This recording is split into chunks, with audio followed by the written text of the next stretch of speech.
Hello everyone, this is Jafar tech Kannada ಸತ್ಯ ಮಾಹಿತಿಗಾಗಿ. ಸ್ನೇಹಿತರೆ, ನಮ್ಮ ಚಾನೆಲ್ಗೆ ಸ್ವಾಗತ. ಸ್ನೇಹಿತರೆ, ಇವತ್ತು ನಾವು ದೋಸ್ತ್ ಆ್ಯಪ್ನಲ್ಲಿ ಯಾವ ರೀತಿ ಅಕೌಂಟನ್ನು ಡಿಲೀಟ್ ಮಾಡಬೇಕು ಅಂತ ಚರ್ಚೆ ಮಾಡೋಣ. ಇಲ್ಲಿ ಕೆಲವೊಂದಿಷ್ಟು ಜನ ಇಲ್ಲಿ ಕಮೆಂಟ್ ಮಾಡ್ತಾಯಿದ್ರು, ಅಕೌಂಟ್ ಕ್ರಿಯೇಟ್ ಮಾಡೋದು ಹೇಗೆ ಅಂತ ನಾನು ವಿಡಿಯೋ ಮಾಡಿದ್ದೆ.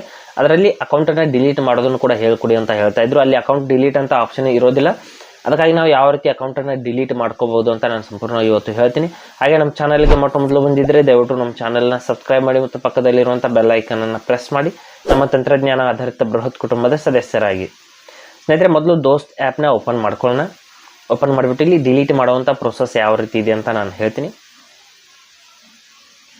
ಇಲ್ಲಿ ದೋಸ್ತ್ ಆ್ಯಪ್ ಇಲ್ಲಿ ಓಪನ್ ಆಗಿದೆ. ಸ್ನೇಹಿತರೆ, ಓಪನ್ ಆದ ನಂತರದಲ್ಲಿ ಮೊದಲು ನಾವು ಏನು ಮಾಡ್ಬೇಕಂದ್ರೆ ಇಲ್ಲಿ ಕೆಳಗಡೆ ಪ್ರೊಫೈಲ್ ಅಂತ ಒಂದು ಆಪ್ಷನ್ ಇದೆ, ಅದರ ಮೇಲೆ ನಾವು ಕ್ಲಿಕ್ ಮಾಡ್ಕೋಬೇಕು. ಪ್ರೊಫೈಲ್ ಅಂತ ಇಲ್ಲಿ ಪ್ರೊಫೈಲ್ ಮೇಲೆ ಕ್ಲಿಕ್ ಮಾಡಿದ ನಂತರದಲ್ಲಿ ಇಲ್ಲಿ ಒಂದು ಏನು ಯೂಸರ್ ನೇಮ್ ತೋರಿಸ್ತಾ ಇದೆ ಸ್ನೇಹಿತರೆ, ನಮ್ಮ ಒಂದು ಯೂಸರ್ ನೇಮ್ ಇಲ್ಲಿ ತೋರಿಸ್ತಾ ಇರುತ್ತೆ.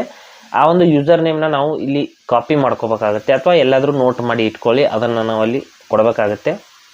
ಈ ರೀತಿ ನಾನು ಇದನ್ನು ಕಾಪಿ ಮಾಡ್ಕೊಂಡಿದ್ದೀನಿ. ಇಲ್ಲಾಂದರೆ ನೀವು ಪೆನ್ನಿಂದ ಬರೆದುಬಿಟ್ಟು ಇಟ್ಕೊಳ್ಳಿ ಎಲ್ಲಾದರೂ.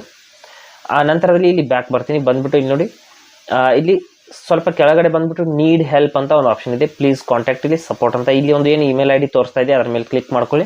ಮಾಡಿದ ತಕ್ಷಣದಲ್ಲಿ ನಮ್ಮೊಂದು ಜಿಮೇಲ್ ಒಂದು ಕ್ರಿಯೇಟ್ ಒಂದು ಪೇಜ್ ಅನ್ನೋದು ಓಪನ್ ಆಗುತ್ತೆ. ಈ ರೀತಿ ಇಮೇಲ್ ಒಂದು ಬಾಕ್ಸ್ ಅನ್ನೋದು ಓಪನ್ ಆಗಿದೆ. ಇಲ್ಲಿ ಸಬ್ಜೆಕ್ಟ್ ಅಂತ ಏನಿದೆ ಇದರಲ್ಲಿ ಡಿಲೀಟ್ ಅಕೌಂಟ್ ಅಂತ ಬರೀಬೇಕಾಗುತ್ತೆ. ನಾವು ಅಕೌಂಟನ್ನು ಡಿಲೀಟ್ ಮಾಡೋದಕ್ಕಾಗಿ ನಾವು ಇಮೇಲ್ ಮಾಡ್ತಾ ಇದ್ದೀವಿ.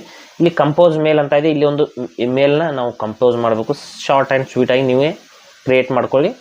ನಾವು ಅಕೌಂಟನ್ನು ಡಿಲೀಟ್ ಮಾಡಬೇಕು ಅಂತ ಅಂದ್ಕೊಳ್ತಾ ಇದ್ದೀವಿ. ಅಕೌಂಟ್ ಪ್ಲೀಸ್ ದಯವಿಟ್ಟು ಡಿಲೀಟ್ ಮಾಡಿ ಅಂತ ಹೇಳಿಬಿಟ್ಟು ಇಲ್ಲಿ ಕೆಳಗಡೆ ಯೂಸರ್ ನೇಮ್ ಹಾಗೂ ನಿಮ್ಮ ಇಮೇಲ್ ID ನ ಹಾಕಬೇಕಾಗುತ್ತೆ. ಇಲ್ಲಿ ನೋಡಿ, ನಮ್ಮ ಯೂಸರ್ ನೇಮ್ ಹಾಗೂ ನಮ್ಮ ಒಂದು ಇಮೇಲ್ ID ನ ಇಲ್ಲಿ ಮೆನ್ಷನ್ ಮಾಡಬೇಕಾಗುತ್ತೆ. ಮಾಡಿಬಿಟ್ಟು ನಂತರದಲ್ಲಿ ಏನು ಮಾಡಬೇಕು, ಮೇಲ್ಗಡೆ ನಮ್ಮ ಒಂದು ಸೆಂಡ್ ಅಂತ ಒಂದು ಆಪ್ಷನ್ ಬರುತ್ತೆ, ಅದರ ಮೇಲೆ ಕ್ಲಿಕ್ ಮಾಡಿಬಿಟ್ಟು ಈ ಒಂದು ಮೇಲನ್ನು ಅವರಿಗೆ ಸೆಂಡ್ ಮಾಡಬೇಕಾಗುತ್ತೆ. ನೋಡಿ, ಈ ರೀತಿ ಸೆಂಡ್ ಅಂತ ಕ್ಲಿಕ್ ಮಾಡಿದ ತಕ್ಷಣದಲ್ಲಿ ನಮ್ಮ ಮೇಲ್ ಅನ್ನೋದು ಸೆಂಡ್ ಆಗಿದೆ.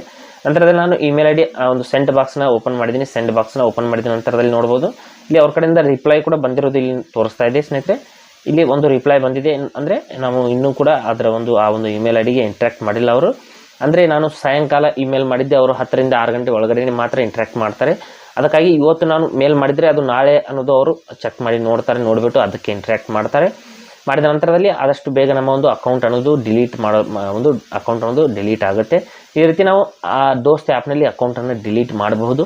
ಹಾಗೆ ಸ್ನೇಹಿತರೆ, ಕೊಟ್ಟಿರೋ ಮಾಹಿತಿ ಸಂಪೂರ್ಣ ಮತ್ತು ನಿರೂಪಣೆ ಮಾಡಿದರೆ ಶೈಲಿ ಉತ್ತಮ ಅಂತ ಅನಿಸಿದರೆ ವಿಡಿಯೋನ ಲೈಕ್ ಮಾಡಿ ಮತ್ತು ನಿಮ್ಮ ಸ್ನೇಹಿತರಿಗೂ ಕೂಡ ಶೇರ್ ಮಾಡಿ. ಹಾಗೆ ಇದರ ಬಗ್ಗೆ ಸಮಸ್ಯೆಗಳು ಡೌಟ್ಗಳಿದ್ದರೆ ಕಮೆಂಟಲ್ಲಿ ಅವಶ್ಯವಾಗಿ ತಿಳಿಸಿ. ಮುಂದಿನ ವಿಡಿಯೋದಲ್ಲಿ ಮತ್ತೊಂದು ಹೊಸ ವಿಷಯದೊಂದಿಗೆ ಇದೇ ರೀತಿ ಮುಂದೆ ಬರ್ತೀವಿ. ಎಲ್ಲರಿಗೂ ಟೇಕ್ ಕೇರ್.